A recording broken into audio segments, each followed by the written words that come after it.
పై నేరేడ్కో west zone builders association అవగాహన సదస్సు నిర్వహించింది। ఈ కార్యక్రమానికి హైడ్రా కమిషనర్ రంగనాథ్ ముఖ్య అతిథిగా హాజరయ్యారు।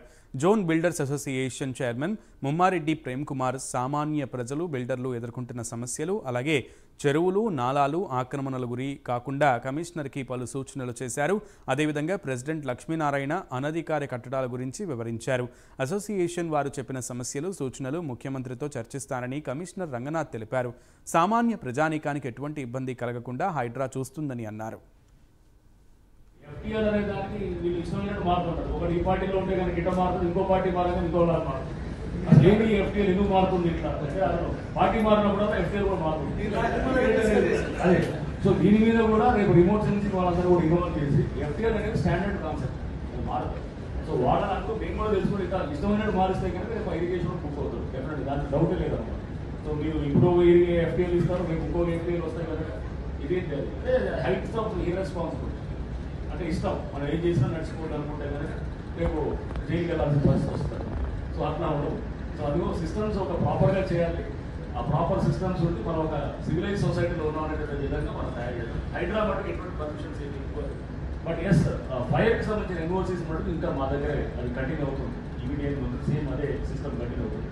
దాన్ని కూడా స్ట్రీమ్లైన్ చేస్తాం, చేసి దాన్ని కూడా ఏంటంటే మనం ఇప్పుడు 15 meters non high rise buildings ఉంటాయి, రెసిడెన్షియల్ అయితే కనుక ఇది సమ్ 18 కమర్షియల్ అయితే 50 మీద ఉన్నాయి।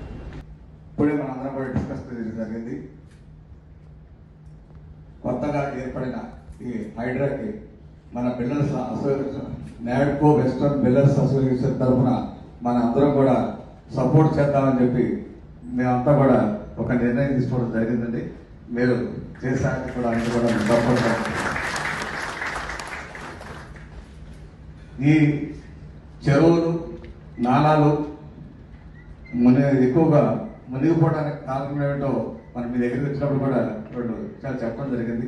ఎప్పటి నుంచో సెల్లార్ లేకుండా మరి ఇంకొక స్ట్రిక్ట్గా మార్చి సెల్లార్ని మరి వితౌట్ ఫైర్ పర్మిషన్ ఇవ్వాల్సిందిగా ఎప్పటి నుంచో 10 సంవత్సరాల నుంచి మేము దీని మీద చాలా నెంబర్ ఆఫ్ రిప్రజెంటేషన్ గవర్నమెంట్కి ఇవ్వడం జరిగింది।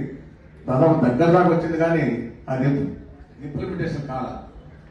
ఈ సెల్లార్ తవ్వటం వల్ల ఏమవుతుందంటే జనరల్గా ఆల్రెడీ ఎస్టాబ్లిష్ కాలనీస్లో 2 ప్లాట్లు 3 ప్లాట్లు తీసుకొని అక్కడ సెల్లార్ తవ్వడం వల్ల అనేక రకాల ఇబ్బందులు పడతా ఉన్నారు బిల్డర్స్।